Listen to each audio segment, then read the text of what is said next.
हर हफ्ते super hero की दुनिया में कुछ न कुछ बड़ा बदल रहा है। कभी कोई लौट रहा है मौत से, तो कभी एक नया हीरो उभर रहा है धूल से। मार्वल और डीसी की इस जंग में अब स्पाइडरमैन का ब्रांड न्यू डे शुरू हो चुका है। डॉक्टर डूम की वर्क स्टेशन से मिल रही है फ्यूचर की झलक, और कहीं क्रिप्टो ने सुपरमैन से भी ज्यादा दिल जीत लिया है। ये कोई आम खबरें नहीं है, ये है वो सुपर अपडेट्स जो आपको सुपर हीरो मल्टीवर्स से जोड़े रखती है। कभी एक्समैन की गहराइयों से, तो कभी थंडरबोल्ट्स के जस्टिस की पुकार से।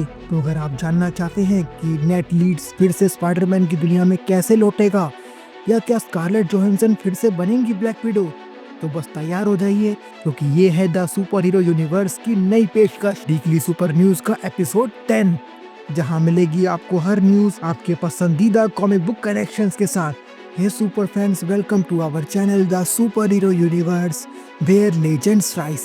Now tight your capes and let's assemble. हमेशा की तरह सबसे पहले बात करते हैं डीसी के यूनिवर्स की सारी अपडेट्स के बारे में। तो उसमें सबसे पहली है सुपरमैन ट्रेलर के रिगार्डिंग। इस वीक सुपरमैन के नए ट्रेलर में डेविड कोरेंसवेट के सुपरमैन की नई झलक ने सभी को चौंका दिया, लेकिन एक छोटा सा डिटेल सबकी नजर में आ गया। पहले वाले ट्रेलर में जब सुपरमैन पर एक कैन फेंका जाता है, तो वो हल्के से ब्लिंक करता है, जिससे कुछ फैंस को ये लगा कि ये सुपरमैन की मैन ऑफ स्टील वाइब को थोड़ा कमजोर करता है। लेकिन नए वर्जन में सुपरमैन एक बार भी नहीं झपकता, कैन सीधा टकराता है और वो बिना रुके चलता रहता है। सुपरमैन ट्रेडिशनली अपनी इम्पेनेट्रेबल फोकस और इनविंसिबिलिटी के लिए जाना जाता है, जैसे कि क्रिस्टोफर रीव की सुपरमैन सीरीज में, या फिर जैक स्नाइडर की मैन ऑफ स्टील में हेनरी कैविल का पोर्ट्रेल। ये नो ब्लिंक मूवमेंट असल में क्लार्क केंट की एलियन फिजियोलॉजी और कॉन्फिडेंस को एम्फेसाइज करता है। फैंस का कहना है अब ये वही सुपरमैन लग रहा है जिसकी हमें जरूरत थी, कॉन्फिडेंट, फियरलेस और एक सच्चा आइकन। इसके बाद अगली अपडेट है डीसीयू के 4 मेन पिलर्स के बारे में। जी हाँ, वार्नर ब्रोस डिस्कवरी के सीईओ डेविड जसलोव ने एक बड़ा खुलासा किया है। उन्होंने कहा है डीसीयू का नया चेहरा ये 4 प्रमुख हीरोज ही होंगे, और उन 4 हीरोज के बारे में उन्होंने बताया।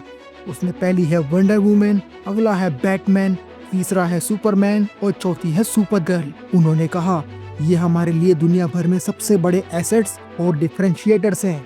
इसका मतलब साफ है, जेम्स गन और पीटर सैफरन के 10 ईयर के डीसीयू प्लान में ये 4 किरदार होंगे कोर पिलर्स। अगर बात करें कुछ कॉमिक बुक इम्पैक्ट के बारे में, तो सुपरमैन और बैटमैन डीसी के फाउंडेशनल कैरेक्टर्स हैं।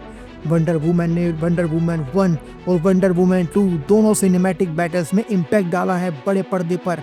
और सुपरगर्ल वो तो आने वाली है अगली डीसीयू मूवी में, जो कि है सुपरगर्ल वुमेन ऑफ टुमारो, जो कि होगी एक साईफाई और इमोशनल आर्क के साथ, एक नए फ्लेवर के साथ एक एक्साइटिंग मूवी। डीसीयू धीरे धीरे एक इंटरकनेक्टेड और बैलेंस यूनिवर्स की तरफ बढ़ रहा है, इसमें अलग अलग पावर डायनेमिक्स को स्मार्टली एक्सप्लोर किया जाएगा। अगली अपडेट है सुपरमैन के ट्रेलर में दिखाए गए एक सुपर विलन के बारे में, यानी मेटामॉर्फो के बारे में। सुपरमैन को हराना आसान नहीं होता, लेकिन इस बार एक नया खतरा उभरता दिख रहा है, और वो है मेटामॉर्फो। ट्रेलर के एक सीन में जब क्लार्क कैंट को कुछ आर्मर्ड गार्ड्स पकड़ने की कोशिश करते हैं, तो मेटामॉर्फो अपने हाथ को ग्रीन क्रिप्टोनाइट में बदलता हुआ दिखता है, जो कि है सुपरमैन की सबसे बड़ी कमजोरी। मेटामॉर्फो यानी रेक्स मैसॉन एक ऐसा कैरेक्टर है जो अपने शरीर को किसी भी एलिमेंट में बदल सकता है।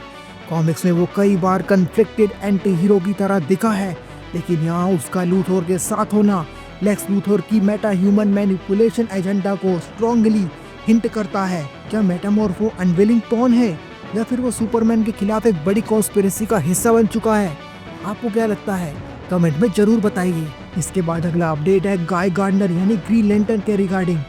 सुपरमैन के नए ट्रेलर में एक सीन ऐसा भी है जिसने डीसी फैंस को गूज बम्प दे दिए, और वो है नेथन फिलियन का गाय गार्डनर और उसका ग्रीन लैंटर्न बनकर एंट्री करना। एक आइकॉनिक मोमेंट में गार्डनर अपने पावर रिंग से एक जायंट ग्रीन एनर्जी हैंड बनाकर सैनिकों और मिलिट्री वाहनों को हवा में उछाल देता है, और वो क्रिएट करता है एक विशाल एनर्जी शील्ड, जो कि कॉमिक से सीधा उठाया गया लगता है। गार्डनर का सिग्नेचर हेयर कट और जर्क एटीट्यूड दोनों ही स्क्रीन पर लाजवाब दिखाई दे रहे हैं। नेथन फिलियन ने पहले भी कहा था, Guy Gardner is a jerk and I love it. इससे ये साफ है कि ये कैरेक्टर को पूरी ऑथेंटिसिटी के साथ दिखाया जा रहा है मूवीज में। गाय गार्डनर अब नजर आएगा सुपरमैन की नई मूवी में, और उसके बाद पीस मेकर के सीजन 2 में, और उसके बाद DCU की अपकमिंग लैंटर्न सीरीज में भी, जहां मल्टीपल ग्रीन लैंटर्न्स को स्पॉटलाइट मिलेगी। गाय गार्डनर हेल जॉर्डन के पास सबसे एग्रेसिव और अनप्रेडिक्टेबल लैंटर्न माना जाता है। डीसी की सारी सुपर अपडेट्स के बाद चलिए बात करते हैं मार्वल की इस वीक की सारी सुपर अपडेट्स के बारे में। तो उसमें सबसे पहली है स्पाइडरमैन ब्रांड न्यू डे के रिगार्डिंग। स्पाइडरमैन के नए चैप्टर ब्रांड न्यू डे में पीटर पार्कर के सबसे अच्छे दोस्त नीड लेट्स की भूमिका लिमिटेड हो सकती है। जैकब बैटलॉन, जिन्होंने नेड का किरदार निभाया है, इस बार कम स्क्रीन टाइम में नजर आ सकते हैं। पिछली मूवी नो वे होम में पीटर की पहचान मिट जाने के बाद नेड और MJ की यादें भी धुंधली हो गई थी, जिससे उनकी वापसी की भी संभावनाएं कम हो गई हैं। ब्रांड न्यू डे कॉमिक्स में पीटर की जिंदगी में बड़े बदलाव आते हैं, जिसमें उसके रिश्ते और पहचान दोनों इम्पैक्ट होते हैं। ये मूवी भी उसी डायरेक्शन में जा सकती है। इसके बाद अगला अपडेट है अवेंजर्स डूम्सडे में हल्के रूमर्स के रिगार्डिंग। अवेंजर्स डूम्सडे और सीक्रेट वॉर्स में हल्क की वापसी की खबरें तेज हो गई हैं। रिपोर्ट्स के मुताबिक मार्क रफेलो एक बार फिर ब्रूस बैनर यानी हल्क के रूप में नजर आ सकते हैं। हालांकि मार्वल स्टूडियोज ने अभी तक इसकी पुष्टि नहीं की है, लेकिन फैंस के बीच यह चर्चा जोरों पर है। अगर बात करें कॉमिक्स की, तो हल्क अवेंजर्स के मूल सदस्यों में से एक है और उनकी वापसी टीम को और मजबूत बना सकती है। अगली अपडेट है कैप्टन कार्टर के रिगार्डिंग। हेली एटवेल एक बार फिर पैगी कार्टर के रूप में अवेंजर्स डूम्सडे में नजर आएंगी, ऐसा र्यूमर्स हमको बता रहे हैं। Doctor strange in the multiverse of madness में कैप्टन कार्टर की झलक देखने के बाद अब फैंस उन्हें बड़े पर्दे पर फिर से देखने के लिए उत्साहित हैं। कैप्टन कार्टर पैगी कार्टर का ही एक वेरिएंट है, जो सुपर सोल्जर सीरम लेती है और कैप्टन अमेरिका की जगह लेती है और बनती है कैप्टन कार्टर। अगली अपडेट है थंडरबोल्ट्स में दिखाए गए एक मेंबर टास्क मास्टर के बारे में। थंडरबोल्ट्स की रिलीज के बाद सोशल मीडिया पर #justice for task master trend कर रहा है। फैंस का मानना है कि ओल्गा द्वारा निभाए गए इस टास्क मास्टर के किरदार को पर्याप्त न्याय नहीं मिला और वो चाहते हैं कि इस किरदार को और गहराई से दिखाया जाए। कॉमिक्स में टास्क मास्टर एक कॉम्प्लेक्स और शक्तिशाली विलन है, जिसकी फोटोग्राफिक रिफ्लेक्सेस उसे किसी भी लड़ाई में खतरनाक बनाती है। अगला अपडेट है रॉबर्ट डाउनी जूनियर के रिगार्डिंग। रॉबर्ट डाउनी जूनियर ने अवेंजर्स डूम्सडे के सेट से एक फोटो शेयर किया, जिसमें वो जेरेमी रेनर यानी हमारे होकाई की एक किताब my next breath a memoir पढ़ते हुए नजर आ रहे हैं।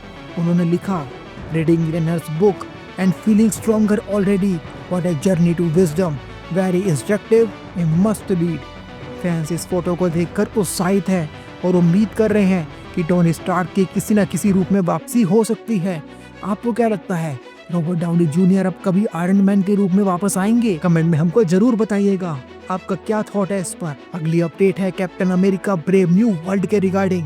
Captain America Brave New World अब 28 मई 2025 को डिज्नी प्लस यानी जियो हॉटस्टार पर स्ट्रीमिंग के लिए उपलब्ध हो जाएगी। एंथनी मैकाई द्वारा निभाया गया सैम विल्सन यानी कैप्टन अमेरिका का ये किरदार इस मूवी में एक वैश्विक खतरे का सामना करता है और एक अंतर्राष्ट्रीय साजिश को उजागर करता है। ये मूवी सैम विल्सन के कैप्टन अमेरिका बनने की बाद की चुनौतियों को दर्शाती है, जो कॉमिक्स में भी एक इम्पोर्टेंट आर्क रहा है। के बाद अगला अपडेट है एक्समैन 97 के सीजन 2 के रिगार्डिंग। मार्वल एनिमेशन की ये हिट सीरीज एक्समैन 97 के दूसरे सीजन में एक नई आवाज शामिल होने वाली है और वो है हॉरर फ्रेंचाइजी स्क्रीम की स्टार नेवे कैम्पबेल। रिपोर्ट्स के मुताबिक वो पोलारिस के किरदार को आवाज देंगी। पोलारिस यानी लॉर्ना डेन, जो मैग्नीटो की बेटी है और एक पावरफुल म्यूटेंट है जिसे मैग्नेटिक एबिलिटीज मिली हैं ठीक अपने पिता की तरह। पोलारिस पहली बार 1968 में एक्समैन इशू 49 में दिखाई दी थी और वो एक्स फैक्टर की भी मेंबर रही है। एनिमेटेड सीरीज में उनकी एंट्री कहानी को और डीप करेगी। हालांकि कुछ अफवाहें थी कि वो लाइव एक्शन एक्समैन मूवी में पोलारिस बनेंगी, लेकिन फिलहाल ऐसा नहीं है। मार्वल ने इस पर कोई ऑफिशियल स्टेटमेंट नहीं दिया है। अगला अपडेट है टॉम हार्डी और वेनम के रिगार्डिंग। वेनम ट्रायलॉजी के बाद टॉम हार्डी ने हाल ही में एक इंटरव्यू में अपने अनुभवों पर बात की है। उन्होंने कहा है कि वो एडी ब्रॉक का किरदार निभाकर बहुत खुश थे, लेकिन स्पाइडरमैन के बिना। हार्डी ने कहा, I had no Spiderman, no Avengers, it's just us, और यही उनके लिए सबसे बड़ी कमी रही। वेनम MCU से टेक्निकली नहीं जुड़ा है और केवल नो वे होम के पोस्ट क्रेडिट सीन में सिम्बियोट की एक झलक मिली थी हमको, लेकिन स्पाइडरमैन और वैनम का आइकॉनिक टकराव कभी देखने को हमें मिला ही नहीं। कॉमिक्स में वैनम और स्पाइडरमैन की राइवलरी एक फाउंडेशन है और ये फैक्ट कि फिल्में इससे दूर रहीं तो फैंस को हमेशा खलता रहेगा। आपका क्या कहना है, हमको जरूर बताइए। इसके बाद अगला अपडेट है स्कारलेट जोहानसन के रिगार्डिंग। स्कारलेट जोहानसन ने अपने रीसेंट इंटरव्यू में ब्लैक विडो की एमसीयू में वापसी को लेकर अफवाहों पर विराम लगा दिया है। उन्होंने साफ साफ कहा है, हर story is complete, I don't want to mess with that. इसका मतलब है कि नताशा रोमानोफ एमसीयू में सचमुच मरी है और वापसी अब संभव नहीं है। हालांकि रॉबर्ट डाउनी जूनियर और क्रिस हेम्सवर्थ जैसे एक्टर्स अवेंजर्स डूम्सडे में वापसी कर रहे हैं, स्कारलेट इसमें नहीं होगी। नताशा का बलिदान, ये कहानी हमने एंड गेम में देखी थी और स्कारलेट खुद चाहती हैं कि उनके इस सैक्रिफाइस को, ब्लैक विडो के इस सैक्रिफाइस को डाइल्यूट ना किया जाए। अगला एक और अपडेट है रॉबर्ट डाउनी जूनियर के रिगार्डिंग। रॉबर्ट डाउनी जूनियर ने अवेंजर्स डूम्सडे के सेट से अपने डूम वर्कस्टेशन एसेंशियल्स की एक तस्वीर इंस्टाग्राम पर शेयर की। इस तस्वीर में दिख रहे थे 2024 की डूम इशू 1 कॉमिक, टिश्यूज का पैकेट, happy chocolate chip, cookie latte, true brain supplement, Jio refresher और रीडिंग ग्लासेस। तो क्या इसका मतलब है कि टोनी स्टार्क डूम टेक पर काम कर रहे हैं या ये सिर्फ मेटा फन है? फैंस इस फोटो को डिकोड करने में लगे हैं। डूम इशू 1 में डॉक्टर डूम एक पॉलिटिकल मास्टरमाइंड के तौर पर सामने आता है और अगर अवेंजर्स डूम्सडे में डूम की एंट्री हो रही है तो ये बहुत बड़ा ट्रिगर हो सकता है एमसीयू के फ्यूचर कॉन्फ्लिक्ट्स के लिए। अगला अपडेट है मार्वल के एक अपकमिंग प्रोजेक्ट से रिगार्डिंग।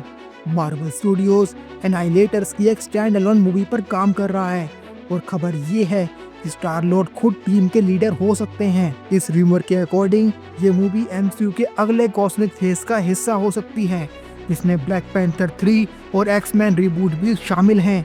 एनाइलेटर्स कॉमिक्स में एक cosmic level super hero team है जिसमें सिल्वर सर्फर, बीटा रे बिल, कसार, रोनन द एक्यूजर और ग्लैडिएटर जैसे हैवीवेट्स होते हैं। अगर स्टार लॉर्ड इसका हिस्सा बनता है तो ये गार्जियंस के बाद उसका अगला इवैल्यूएशन होगा और एमसीयू की कॉस्मिक यूनिवर्स की एक नई डायरेक्शन होगी जो हमको दिखाई जाएगी। और दोस्तों, ये सुपर हीरो कहानी अभी खत्म नहीं हुई है। कल फिर कोई र्यूमर रियलिटी बन सकता है और कोई फॉरगॉटन विलन वापस स्पॉटलाइट में आ सकता है। क्या कैप्टन कार्टर फिर से उठाएगी अपनी वाइब्रेनियम शील्ड? क्या स्टार लॉर्ड एनाइलेटर्स को लीड करेंगे? और क्या हल्क की वापसी अवेंजर्स को एक बार फिर से जीत की ओर ले जाएगी? इन सभी सवालों का जवाब मिलेगा आपको अगले एपिसोड में। तो अभी सब्सक्राइब कीजिए और बटन दबाइए बेल आइकन का और इस वीडियो को अपने सभी सुपर हीरो लविंग दोस्तों के साथ शेयर जरूर कीजिएगा। हम मिलते हैं आपसे किसी और अगली सुपर हीरो वीडियो में। तब तक के लिए stay in the crew, we will get you all DC and MCU। Thank you very much, take care of yourself, thank you.